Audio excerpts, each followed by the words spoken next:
Ladies and gentlemen, Sabo is dead.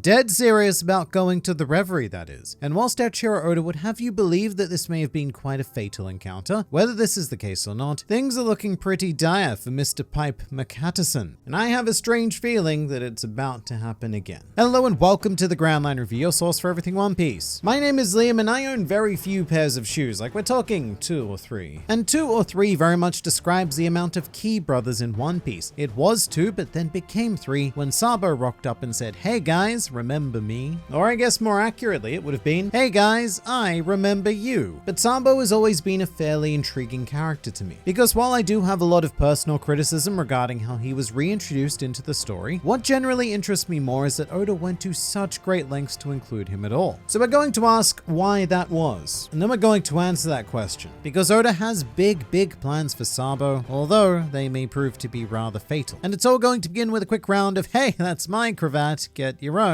because that one's mine." A very simple minigame, the rules of which are as follows. Sabo's cravat has been stolen by a very sneaky member of the Revolutionary Army, and it's going to be your job to guess who it was. Should you guess incorrectly, then your punishment will be to subscribe to the Grand Line Review, which will result in consistent injections of One Piece culture administered directly into your YouTube feed. And if you are correct, then Sabo will use his flame-based powers to heat your kettle. But who will it be? 1, 2, or 3? Make your choice now, and we shall reveal the answer in 3, 2, 1, and bam, it was Hack, who stole the cravat in order to pretend that he was relevant in the series, which he is not. But if you chose incorrectly, then you know the thing to do, and please do say hi in the comments below if you are a new member of the Grand Fleet. Welcome. Now on to Sabo, and I think it's fairly safe to say that his fate is in a rather precarious position at the moment. The last we saw of Sabo was, of course, during the Reverie, which, just as a side note, feels like an absolute eternity ago, and for good reason, because the Reverie arc ended in June 2018.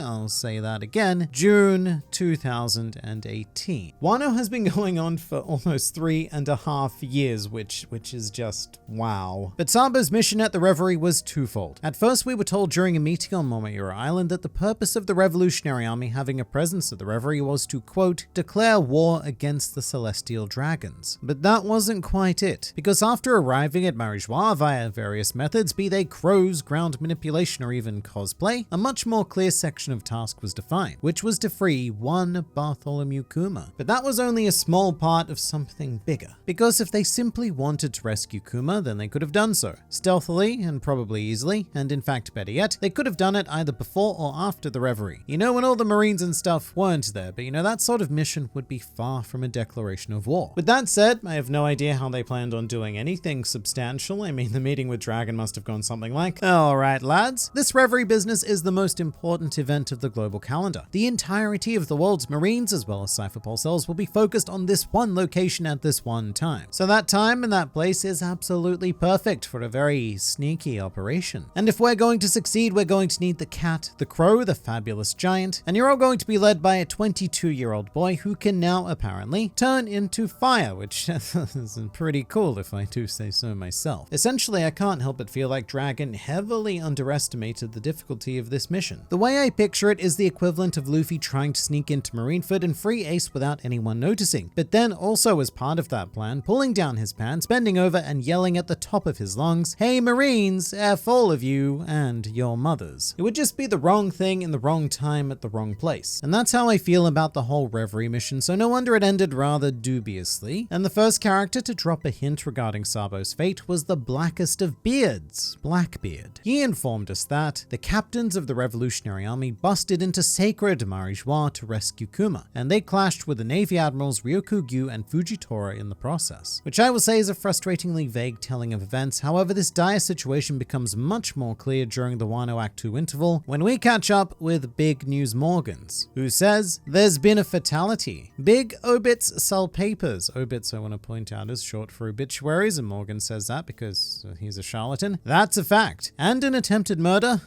Thrilling stuff. So we have a death and an attempted murder. The latter of which is what we would call Karasu when he fails to transform. But it's heavily implied that one of these relates to Sabo and his posse, whilst the other relates to the kingdom of Alabasta. And I have to say, if I was to place a bet right here and now, then the evidence does point towards Sabo being the one who was reported dead. The last words we hear from Sabo's mouth hole are pretty foreboding. No, we're not getting caught. We either succeed or we die. And we know that they probably didn't succeed, so And whilst everything really is still up in the air, it's the reactions that tell the bulk of the story here. We see the revolutionaries on Momoira Island staring at this news with sheer disbelief. In fact, we take a look at Koala and her eyes are leaking fluid, which I am told is something that people do when they are sad. The revolutionary reactions can really go either way though. Another leading idea is that Sabo was captured and is being framed for the attempted murder of probably Cobra or Vivi, and that would fit quite nicely with the revolutionary response, because that would also elicit a state of shock, maybe even tears, but maybe not. But it is a lot harder to make that argument for all of the other characters. Makino for one saw whatever this news of Sabo was and closed her bar for the day, choosing to sob instead in quiet despair. However, the most telling reaction comes from Dadan and the bandits who state, "We only just found out he was alive. Sabo, say it ain't so." Which, at the time, was the thing that convinced me most of all that Sabo was the one reported dead. It's just such an odd thing to say if it was referring to him being captured or even attempting to murder someone else. However, it's not quite enough for me to set a conclusion in stone. For one thing, Oda could very purposely be trying to imply that Sabo is dead in order to spring some sort of double whammy shocking reveal onto us. And the other is that even though yes, he was reported as being dead, this could be inaccurate information. I should also say that this is a very rare situation where the anime might actually offer some insight that the manga does not. In the anime adaptation of this news, we have a scene on Alabasta where the citizens were literally crying in the streets over whatever the news is. And since they probably, let's be real, don't care in any way about Sabo, the only real solution to this reaction that makes sense in my mind would be either the death of Vivi or Cobra. And this is actually huge because without this scene, I am almost 100% convinced that this death was Sabo. And the anime is in a position where extras like this should be taken seriously because it has been proven time and time again during the Wano era that the production staff do have knowledge of future story elements. But at best, that leaves us with a bit of a stalemate. Currently, it could go either way. So right now we have a bit of a case of Schrodinger's Sabo on our hands. He has been confined within this strangely reverie-shaped box, in which he is both simultaneously alive and dead as we have yet to observe him. Also, for the sake of this metaphor, Sabo is going to be a cat. Meow, says Sabo.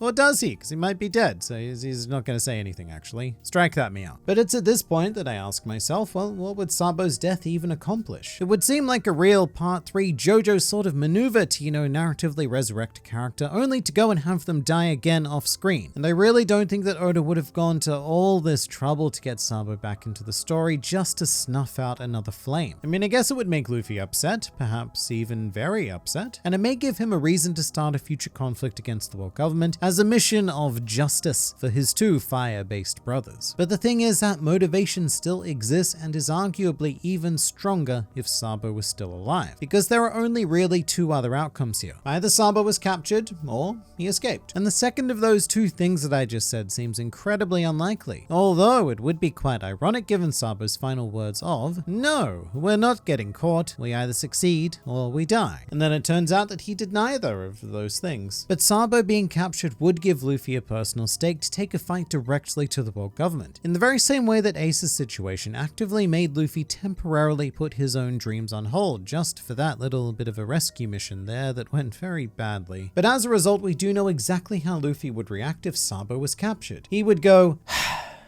again, and he would promptly stroll into New Marineford, which still looks like a McDonald's, or even Marijois, and it would all just fit very nicely into place because Sabo cops a lot of flack, much of it admittedly from me, for being too similar to Ace, which whether you like it or not, that is an intentional parallel. So if we are going to mirror Ace, then let us continue the spectrum of reflection and play the story out to Ace's conclusion, which was being executed. And it's very easy to construct a situation where Sabo is in a similar public spot. The world government frames him as the man who killed either Vivi or Cobra. Bad man. And then schedule a public execution to make a statement to the world. A statement that would sound something like, justice, justice, rah, rah, rah. And at this point, what would the Marines really have to fear? After Wano, 2 emperors will be quashed, the warlords of the sea are presumably being taken care of, sort of, as we speak. Shanks, well, he never does anything. Blackbeard is, well, he's a naughty boy. But the world government also have a fun new SSG, which apparently stands for Special Science Group. And whatever that is, it's the reason why they can do things. The only thing that they would really have to fear is the Revolutionary Army attacking, but at the same time, that would be kind of exactly what they want. To flush out all of the revolutionary rats into one extermination spot and consolidate their global power for the next few centuries. So I can picture Sakazuki standing atop an execution platform and saying, "Mwahaha, who's going to stop me from killing this dude? No one. That's who I am, a bad man." And at that moment, in a way that I would describe as very Whitebeard-esque, the Thousand Sunny appears, captained by one Monkey D. Luffy, but he's not alone. Backing him up are the Straw Hat Grand Fleet, the Revolutionary Army, and however many other gazillions of allies decide to lend their assistance to Luffy, just like how he lent his help to them when their kingdoms were in need. So we play out Marineford again, except this time it ends better. Less donuts and more kicking Sakazuki in the nuts. Do you know how many words rhyme with donuts? Because it's surprisingly few that don't also contain the word nuts. Earlier on in the script, I was also looking for words that rhyme with Sabo. I was going to write something like Sabo's bravado, but then I realized that Sabo also rhymes with avocado. And then all I could think of was a sabocado, so I didn't write it. But the basic idea is that we replay the Paramount War, except instead of Whitebeard, we have Luffy. Instead of Ace, we have Sabo, and instead of Akainu, we have Sakazuki, who is the same person, but with a different name. And of course, this is all wild speculation from a very questionable Australian, but I'd like to believe that Sabo is being set up as a core element of the second half of One Piece, in the same way that Ace was a core element of the first half. But to find 2 halves of a complete video, then here is the place to click. This bad boy is packed full of fictional pirate-based content because there's always more to learn, explore, and experience with this wonderful series, so I look forward to seeing you there.